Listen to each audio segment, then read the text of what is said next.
Muito bom dia! Tá começando o Refil dessa sexta-feira. Sextou no Refil e também na sua vida, né?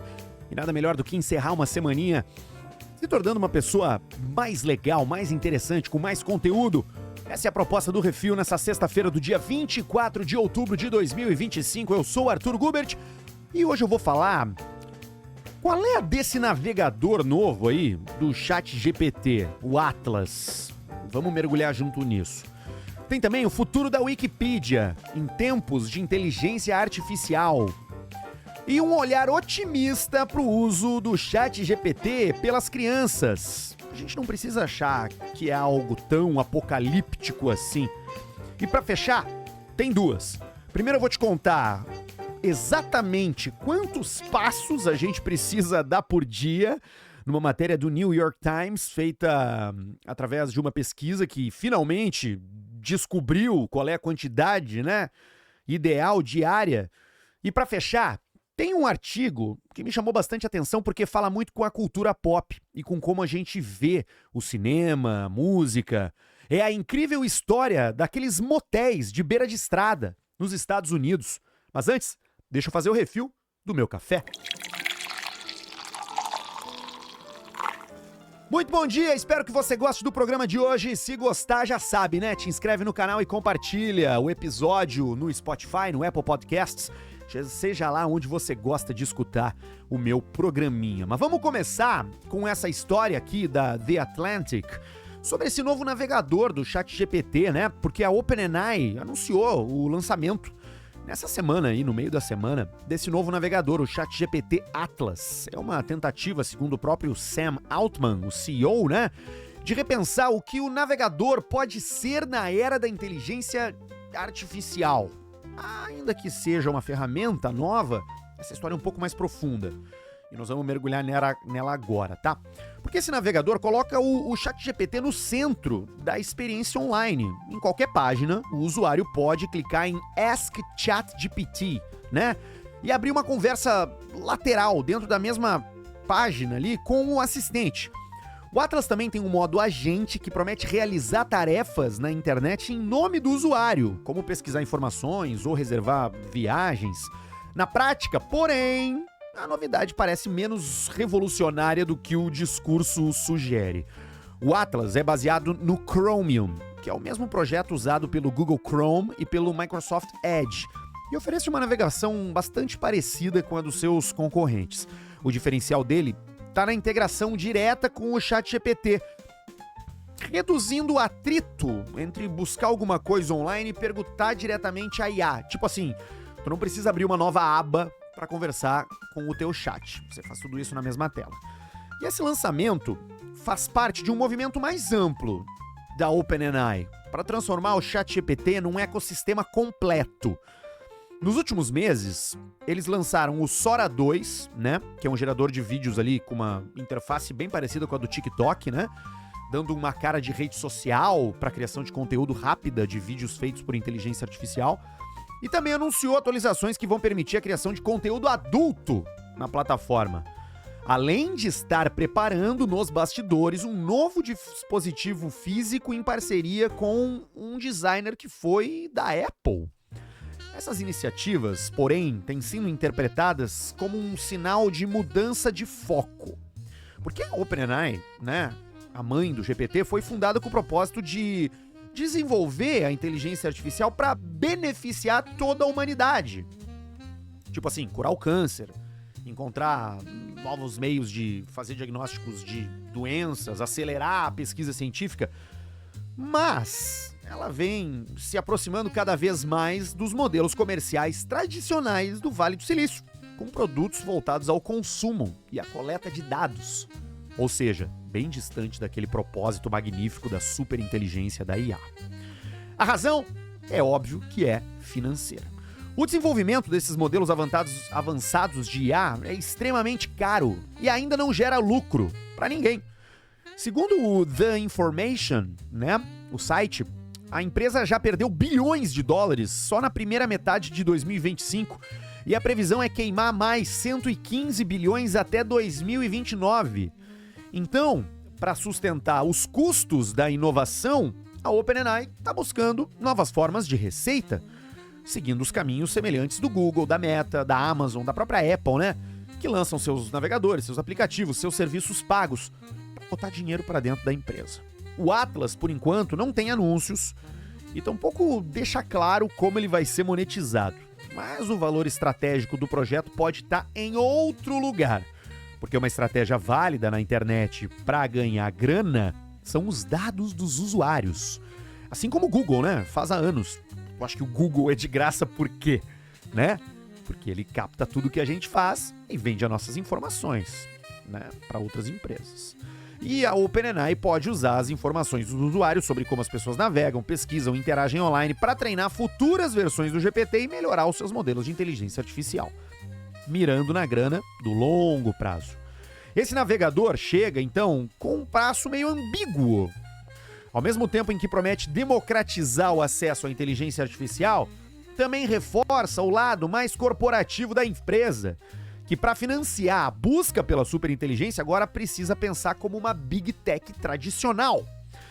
Isso vai sendo percebido de várias maneiras, né? Aqui no Refil a gente está falando desse efeito no usuário, mas o mercado já sente o cheiro de uma bolha no ar.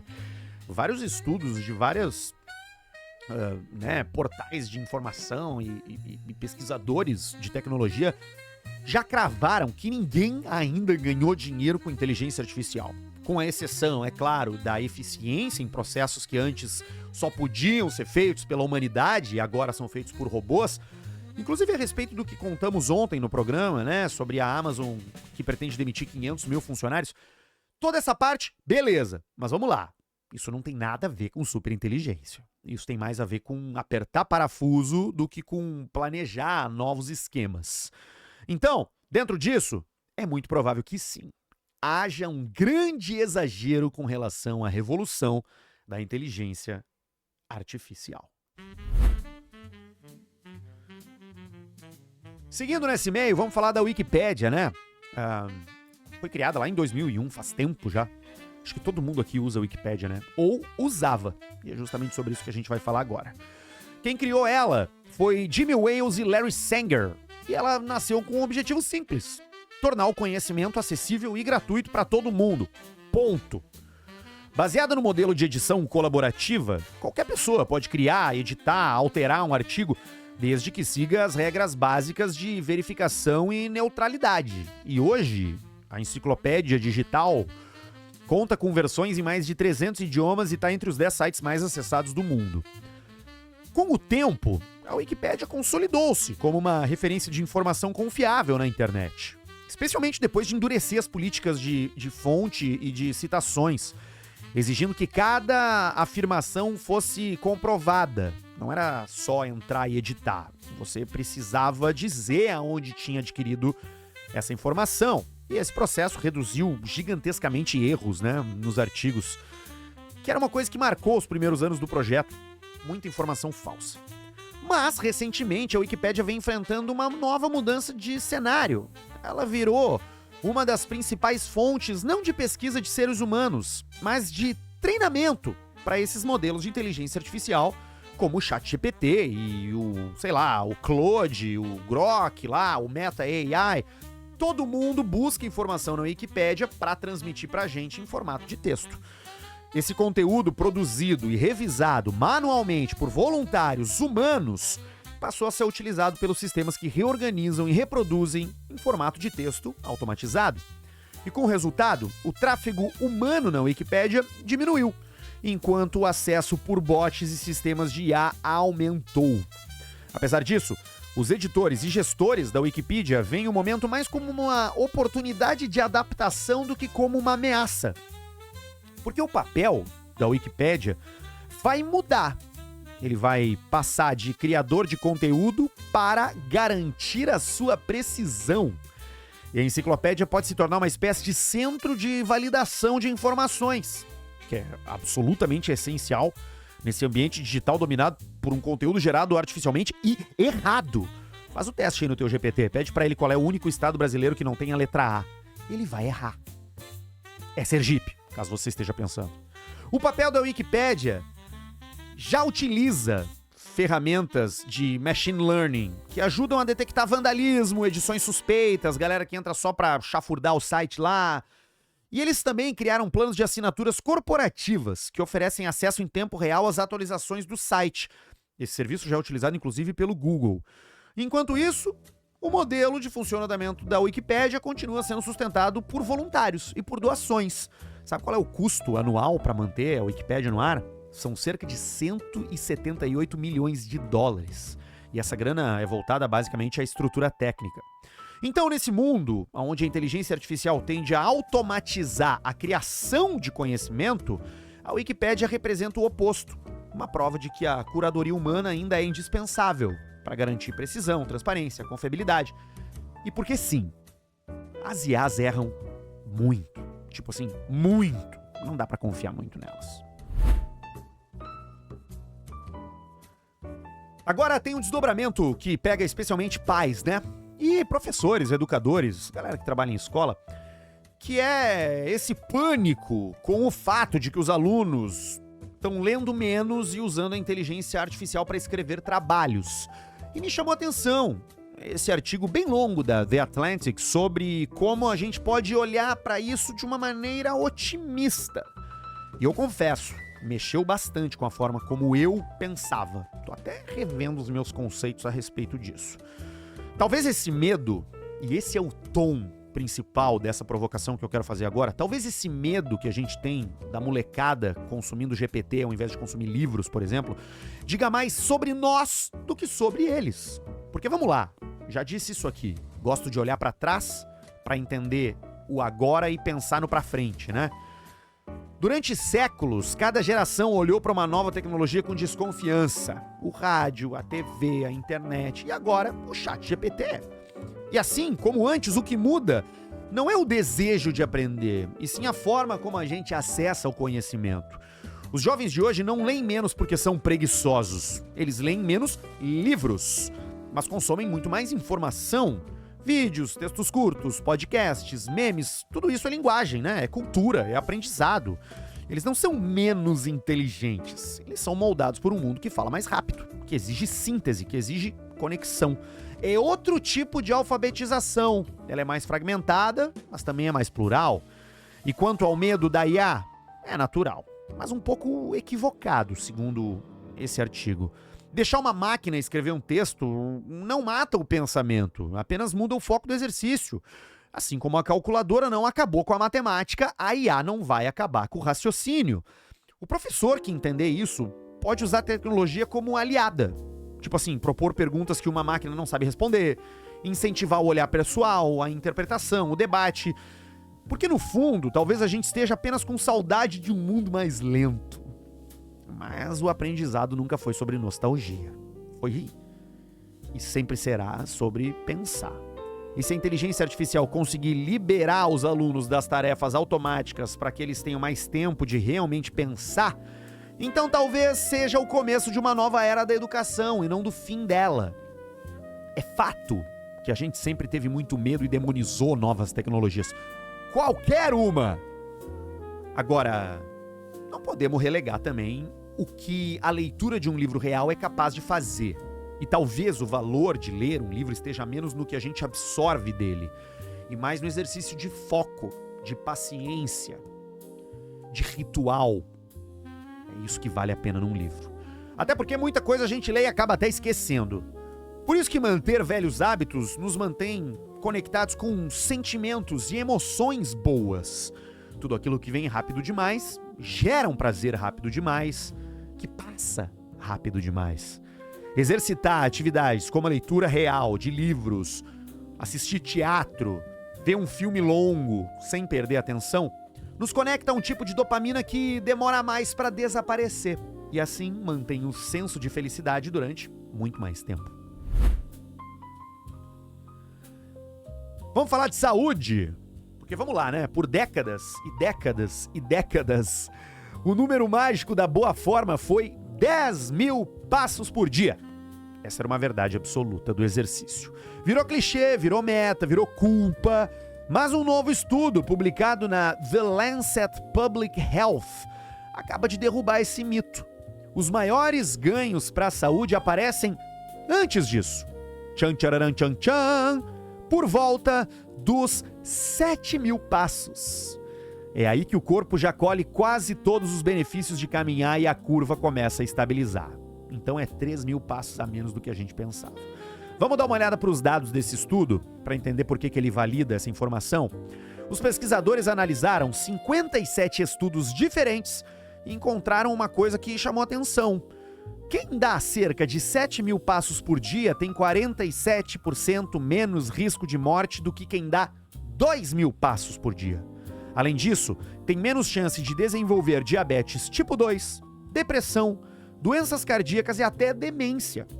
7.000 passos equivalem a pouco mais de 3 quilômetros, algo que cabe numa caminhada curta depois do trabalho ou em 2 trajetos a pé durante o dia, né? O ida e a volta.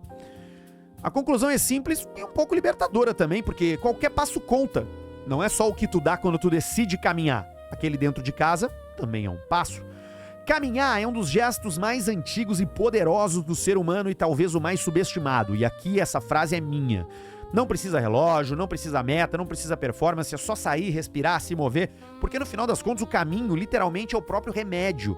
E as pessoas mais legais da história foram os caminhantes. E aí eu sugiro você procurar alguns caras, John Muir, Haruki Murakami, um japonês que é um dos meus escritores favoritos. O John Muir era um ambientalista, também escreveu livros. O próprio Theodore Roosevelt, que foi presidente dos Estados Unidos. Matsuo Basho, o poeta do haikai japonês. Todos eles caminhavam e refletiam, porque caminhada é um exercício de meditação. Exige foco, respiração, determinação e objetivo. Só não vale chegar no final da caminhada e chamar um Uber, né? Agora vamos fechar com uma sobre os motéis. Os motéis norte-americanos, não os motéis brasileiros, que são completamente diferentes, né? Os motéis brasileiros a gente vai, você sabe pra quê. Agora os motéis norte-americanos fazem parte do nosso imaginário pop. Especialmente de quem cresceu com uma televisão na sala de casa e via na sessão da tarde vários filmes onde eles apareciam. A incrível história dos motéis de beira de estrada americanos começa com um sonho, o da liberdade sobre 4 rodas. E eu tô contando essa história porque esses motéis estão fazendo aniversário. Esse papo começa em 1925, na ensolarada San Luís Obispo. 2 irmãos californianos abriram o primeiro motor hotel do mundo. E daí o nome, né? Motel. O nome desse aí que eles abriram era Milestone. Ele tinha chuveiro quente, tinha uma garagem particular, tinha umas laranjeiras na porta, né? Era o abrigo perfeito para os novos aventureiros da era do automóvel, que já estavam cansados das barracas poeirentas nos campings de beira de estrada. Junto com esse hotel, nascia um ícone americano, o descanso do viajante e o conforto entre 2 horizontes. Olha que coisa poética. E nas décadas seguintes, os motéis floresceram pelas rotas do país como pequenas catedrais da estrada. Eles eram templos da decoração cafona e da esperança. Seus letreiros de neon em forma de estrelas, cowboys, corujas, coroas, as placas que prometiam quartos com TV colorida, café grátis, ar-condicionado. As famílias paravam para dormir. Fugitivos da polícia se escondiam. Amantes se encontravam e cada porta levava uma história. Algumas banais e comuns e outras dignas do cinema. E claro que o cinema não resistiu, né? Porque, vamos lá, em Psicose, é no banheiro do motel que Norman Bates cria um pesadelo coletivo. É no Lolita que foi eternizado o quarto de passagem como palco do desejo e da culpa. Tenho certeza que todo mundo consegue lembrar de uma cena em um motel de beira de estrada. Mas o tempo, esse é implacável e, como sempre, mudou um pouco esse conceito ao longo dos anos, né? Quando as novas interestaduais desviaram o fluxo das velhas rotas, muitos desses motéis ficaram para trás. Acabaram abandonados, desbotados, com seus neons piscando, como fantasmas de um sonho que ficou no passado. Ainda assim, eles resistiram como símbolo de um movimento, né? Pedaços de um país que só existe visto pelo para-brisa. E hoje, quase um século depois, esses motéis voltaram à moda. reformados, instagramáveis e caríssimos. Deixaram de ser um ponto de chinelão para virar um lugar de gente com dinheiro. A nostalgia virou luxo. Lençóis de algodão egípcio dão um tom a uma cama king size que antes tinha colcha de poliéster. Mas, no fundo, o espírito é o mesmo. São faróis à beira do caminho, prometendo o que sempre prometeram. Um teto provisório, um pouco de calor. E a lembrança de que a liberdade, às vezes, cabe num quartinho com vaga na frente.